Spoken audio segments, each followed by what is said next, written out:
अस्सलाम वालेकुम नाजरीन। मेरा नाम मोहम्मद अली और मैं सिडनी से आपके साथ हाजिर हूँ। मेरे साथ पाकिस्तान से जनाब मियाँ ताहिर साहब और जनाब मियाँ खलीद साहब तशरीफ रखते हैं। आज हम आपके पास काफ़ी दिन के बाद हाजिर हो रहे हैं। कुछ मामलात, थोड़े से छुट्टियाँ भी थी और कुछ सेहत के मामलात भी थे। तो बस हम इस सिलसिले में माजरत चाहते हैं कि आपसे हम रब्ता नहीं रख सके। तो आज के जो अहम मौजूआत हैं उनके अंदर एक तो पाकिस्तान के अंदर जो जुडिशरी के अंदर जाहिर है जो बड़े जज जो है, जो अगले 6 या 7 10 माह के बाद जो चीफ जस्टिस बनने वाले थे, अब वो जज साहब भी छोड़ गए हैं। और उससे पहले मज़ाहिर अली अकबर नकवी साहब वो भी इस्तीफा दे गए। पीटीआई का जो केस है बल्ले के हवाले से, वो इंतखाब निशान के हवाले से, वो भी काफी अहम स्टेज पे है। और इसके अलावा पाकिस्तान के इलेक्शंस भी हैं, उनमें 1 महीने से कम का वक्त है। तो उसके अंदर भी हम मियाँ साहब से पूछेंगे कि क्या उसके खबर है। तो जनाब मियाँ साहब, जरा आप पहले में बताइए कि जुडिशरी में क्या लग रहा है और बल्ले की क्या अहवाल है। जनाब मियाँ ताज। मोहम्मद अली साहब, दो बड़े क्वेश्चन इस वक्त हमारी कौमी उफक पे, कौमी सियासत पे जो छाए हुए हैं और हर बंदा उसके बारे में जानना चाह रहा है। वो पहले नंबर पे तो जो जिसका आपने जिक्र किया है कि जुडिशरी में क्या हो रहा है और क्या होने जा रहा है और क्यों हो रहा है। और दूसरा क्वेश्चन ये है कि इलेक्शन होंगे या नहीं होंगे। अब आज आप देखें आज क्या तारीख है और 8 फरवरी को इलेक्शन होने हैं। कितने दिन रह गए हैं और अभी तक लोगों को यकीन नहीं है कि इलेक्शन होंगे या नहीं होंगे। तो पहले तो जुडिशरी की बात करते हैं। तो जुडिशरी का मामला कुछ यूं हुआ कि ये एक पाकिस्तान में वैसे पहली दफा हुआ है ये, और एक भूचाल इसे आप कह सकते हैं, एक जलजला है जुडिशरी में और सुप्रीम जुडिशरी में। और देखें इसकी जो नोयत है ना, वो बड़ी अहम है। इसकी नोयत है करप्शन की, क्योंकि ये दोनों जज जिन्होंने इस्तीफे दिए हैं इनका जो भी इनके बारे में अफवाहें थी या जो खबरें थी या रेफरेंस तैयार हो रहे थे, वो सारे के सारे करप्शन के हवाले से थे। और ये अदालत सुप्रीम कोर्ट ऑफ पाकिस्तान, आपको पता है कि करप्शन पे किस हद तक एक बयानियां लेकर चलती रही। मैं तो बयानी ही कहूँगा कि साकिब नसार ने, और फिर उसके बाद आसिफ सईद खोसा ने, फिर गुलजार अहमद जिसे गुलजारी लाल भी कहते हैं, तो अपना एजेंडा चलाते रहे एक बयानियां बनाकर, और वो भी सिर्फ करप्शन पे। और एक जमात और उसके सरबराह को सिसिलियन माफिया और पता नहीं क्या क्या कहा। तो देखें, करप्शन पाकिस्तान का बड़ा मसला जरूर है, तो करप्शन तो पूरी दुनिया का मसला है। तो क्या इस बिना पे आप हुकूमतें खत्म करेंगे और आप अपने गिरेबान में झांकते नहीं हैं। अब ये दो जज जो हैं ये तो सरीहन इस बिना पे गए हैं। अब ये कोई नहीं कह सकता कि जी इनको कोई निशाना बनाया गया है, इनके खिलाफ कोई कैंप, मतलब ये है कि इनको इनके खिलाफ कोई कार्रवाई हुई है। कोई कार्रवाई नहीं हुई, वो तो खुद ही गए हैं। अब एक के खिलाफ कार्रवाई हो जाएगी, दूसरा जो है वो स्मार्ट निकला, जाजुल एहसन, उसे पता था, उसने अंजाम देख लिया मुजाहिर अली अकबर नकवी का, कि उसने इस्तीफे के बावजूद उसके खिलाफ रेफरेंस खत्म नहीं हो रहा और फायज ईसा रेफरेंस को खत्म नहीं होने देगा और उसको चलाएगा और उसमें जो भी सजा होगी उसका तयन किया जाएगा।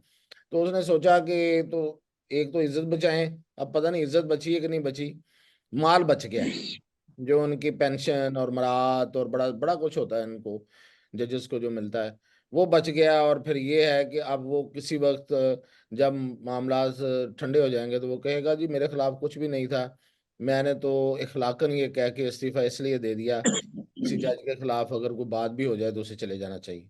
चलो उसको ये मौका तो मिल गया, लेकिन सबको पता है कि असल वजह क्या थी। मरियम नवाज ने खुलेआम, जब आपको याद होगा कि फजलुर रहमान का जब जलसा हुआ था सुप्रीम कोर्ट के बाहर, तो उसमें मरियम नवाज ने सबके सामने उस अमारत की तरफ इशारा करके बताया, ये अल्फाज कहे थे जो वहां पे खड़ी है, वन कॉन्स्टिट्यूशन में बनी। जी जी जी। और मुल्क की महंगी तरीन जगह है वो।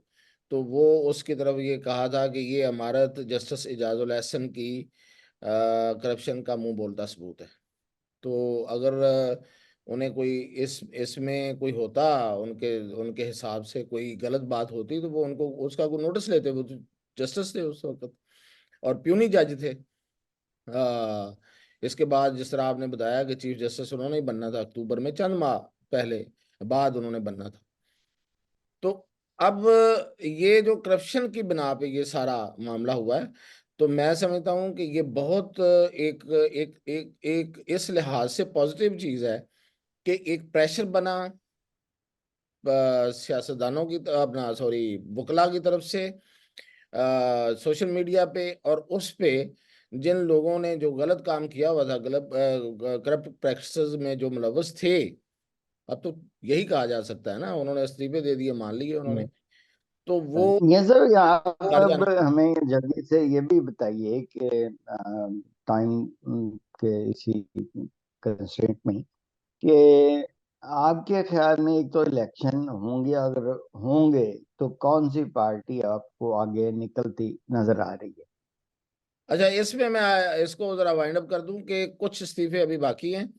2 इस्तीफे आ गए हैं और शायद 2 इस्तीफे अभी और आए, कम से कम। एक सुप्रीम, मतलब आपका इशारा मुनीब अख्तर और आयशा मलिक की तरफ लगता है? नहीं मैं किसी का नाम नहीं लूंगा, लेकिन ये है कि एक सुप्रीम कोर्ट से और एक हाई कोर्ट से, तो ये 2 तो हाई इस्तीफे। कोर्ट में तो फिर वो सुसर साहब होंगे, अमीर हुसैन भट्टी साहब। नहीं, एक और हाई कोर्ट भी है, लेकिन बहरहाल अच्छा। नाम लिए बगैर ये है कि 2 कम से कम इस्तीफे आ सकते हैं। तो दूसरा, यहाँ तक आपने सवाल किया है इलेक्शन का, तो इलेक्शन मैंने पहले कहा कि इतनी अनसर्टेनिटी है। तो लेकिन मैंने अभी मियाँ साहब से मेरी डिस्कस भी हो रही थी कि मेरे साथ 2 सीनियर ब्यूरोक्रेट्स ने काली शर्त लगाई है और मैंने लगा ली है, और वो कहते हैं जी इलेक्शन नहीं होंगे, और मैं कह रहा हूँ कि होंगे। तो मेरे ख्याल में, मेरे हिसाब किताब में, हिसाब किताब वो तजिए वाला है, कुछ जायचे वाला नहीं है, कि इलेक्शन 8 फरवरी को हो जाएंगे और होंगे। अब ये और बात है, ये हर बंदा जो है इसलिए क्यों सवाल पूछ रहा है, ये इसलिए पूछ रहा है कि कोई पॉलिटिकल पार्टी मासवाए एक बिलावल भुट्टो के कोई कैंपेन नहीं कर रहा, कोई निकल नहीं रहा, कोई सरगर्मी नहीं है, कोई इलेक्शन का माहौल नहीं है। और खुद ही देखें, ये इतनी बदकिस्मती है कि ये इतने बड़े लीडर हैं, इनकी अकल जो है वो घास चरने गई हुई है, कि खुद ही आप इन इलेक्शंस को मशकूक बना रहे हैं। यानी कि खामोशी खामोशी से बैठे हुए हैं। अब इलेक्शन का रिजल्ट जो भी आएगा, मैं अभी बताऊंगा वैसे कुछ सर्वेस की रोशनी में, तो वो ऑटोमेटिकली वो मशकूक हो जाएगा। लोग कहेंगे जी इन्होंने केड़ा को वोट मंगया है, को बाहर निकले ने, इनको वोट कैसे पड़े। तो वो खुद ही बना रहे हैं, इतनी उनकी अकल है। अच्छा, अब जो सर्वेज आ रहे हैं, उसमें 2 सर्वेज तो हमने खुद देखे हैं, अपने हाथों से करवाए हैं, और बड़े सैंपल थे। 2-2 हज़ार का सैंपल था, 2 हलकों में हमने वो सर्वे कंडक्ट करवाया, लाहौर के। और लाहौर में एक जो ट्रेडिशनल हलका नवाज शरीफ का, और एक हलका अर्बन कम सेमी अर्बन एरिया है, जिसमें बिलावल भुट्टो भी इलेक्शन कॉन्टेस्ट कर रहे हैं 2 हलकों में। तो इस तरह से ये सैंपल थोड़ा आप कहें कि डाइवर्सिफाई भी हो गया, एक तो एरियाज के लिहाज से, और दूसरा मैंने कहा कि सैंपल बहुत बड़ा था, 2,000 का सैंपल किसी के पास भी नहीं होता। तो उसके मुताबिक तो नून लीग ही आगे है। अब जो कुछ देर पहले मियां साहब बता रहे थे कि किसने करवाया जी, गैलप सर्वे, गैलप गैलप नहीं करवाए। गैलप सर्वे है, तो उसमें भी नून लीग आगे है। और जितने सर्वे हैं उन सब में नून लीग ही जीत रही है। तो अगर लाहौर यानी कि अर्बन एरियाज में, ये पंजाब की बात कर रहा हूँ, तो अगर वो वहां से नून लीग जीत रही है, तो देहात में तो आपको पता है कि फिर हवा चलती होती है। देहात तो शहरों की तरफ देखते हैं, वहां से जो हवा आती है उसको वो लेते हैं कि बाजी बाजी है, ऐना नहीं हूं बनना है, बस ਇਹਨਾਂ ਨੂੰ ਵੋਟ ਦੇ ਦਿਓ। तो वो हाँ जी। चलेगा। और देहात में तो मियाँ साहब एक और भी है ना, हमारे तो वार्ड का वोट इम्पोर्टेंट होता है, और हर बंदे की कोशिश होती है कि यार वार्ड जो है मैं जीतूं। अब उसके अंदर तो फिर पता होता है जो वार्ड का बंदा है उसको आगे भी पता है कि मैंने काम लेना है, तो वो बिल्कुल। फिर मेरा ख्याल है कि ये काफी इम्पोर्टेंट है चीज। तो फिलहाल जी हम कह सकते हैं मुताद अंदाजे के मुताबिक कि सर्विस की बिना पे तो नून लीग अब तक आगे है। आगे 8 फरवरी को क्या होता है वो फिर अभी आएगा तो देखेंगे। तो क्या है, बल्ला सर वापस मिल जाएगा? बल्ले की जम जहां तक बात है जी, बल्ले का जो आज सबसे बड़ा सवाल उठाया है ना, मैं इसको बड़ा मुख्तसर बताऊंगा, जिसपे जस्टिस फाजिल साहब ने सबसे अहम जो सवाल है वो ये उठाया है कि देखें, इलेक्शन, पहली बात, इलेक्शन हुआ कि नहीं हुआ। अगर हुआ तो क्या ये इलेक्शन, आप इसको साबित करें। हामिद खान साहब, उनके वकील को कहा कि हुआ है। तीसरी बात उन्होंने ये कही इसी से रिलेटेड कि पेशावर हाई कोर्ट ने भी इलेक्शन पे कोई बात नहीं की, उसको उसको उसको जस्टिफाई, वैलिडेट नहीं किया, वैलिडेट। वैलिडेट नहीं। अगर वो वैलिडेट हाई कोर्ट ने भी नहीं किया और सिर्फ निशान देने का कह दिया है, तो इसका मतलब ये हुआ कि वो इलेक्शन नहीं हुआ। अगर ये कोर्ट इस नतीजे पे पहुंच दिया, और अगर इलेक्शन ना हो तो फिर बल्ले का निशान या कोई भी निशान किसी को नहीं मिल सकता। आज उन्होंने हाँ, एग्जाम्पल के लिए 15 पार्टियों की, जो निकी निकी छोटी छोटी पार्टियां थी, उनकी उन्होंने उनको 13 में कैंसिल किया है। डी लिस्ट भी कर नहीं, दिया है 15 में से 13 को। तो तो मियाँ साहब उसमें काजी साहब ने एक बात अच्छा, ये भी तो है बैलेंसिंग कि जी। बैलेंसिंग एक्ट है ये। हाँ जी।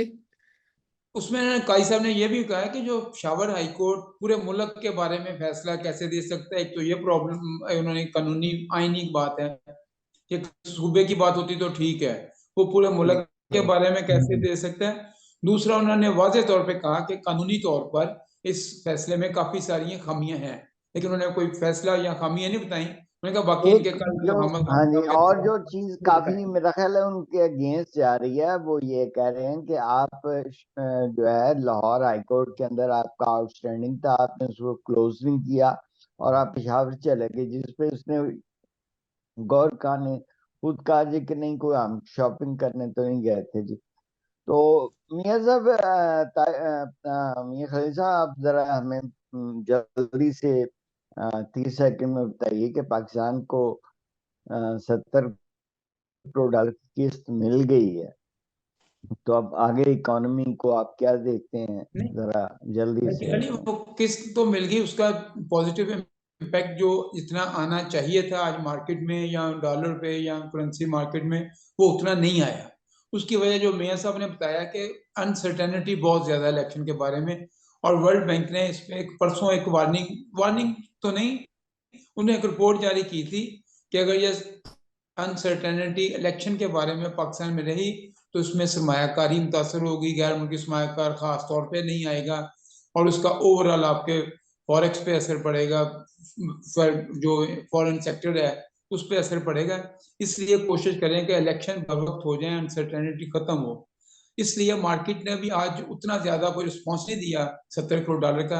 अगर इलेक्शन की ये बेयकीनी ना होती तो मार्केट भी, डॉलर भी आज काफी ऊपर जाना था, लेकिन वो नॉर्मल एक रेंज में रहा है। इसलिए अब डिपेंड सिर्फ इलेक्शन पे करते हैं। अनसर्टेनिटी अगर नहीं क्लियर होती एक हफ्ते 10 दिन तक, तो फिर मार्केट माइनस भी जा सकती है और उसका नेगेटिव असर होगा। जी मियाँ साहब, बहुत बहुत मेहरबानी जी। आज का हमारा प्रोग्राम काफी चीजें हमने कवर की हैं, कोशिश किया कि हम इसको थोड़ा छोटा भी रखें। तो नाज़रीन, इसके साथ ही हम इजाजत आपसे लेंगे, अगले प्रोग्राम में नए मौज़ूआत के साथ हाजिर होंगे। तब तक के लिए अल्लाह हाफ़िज़, अस्सलाम।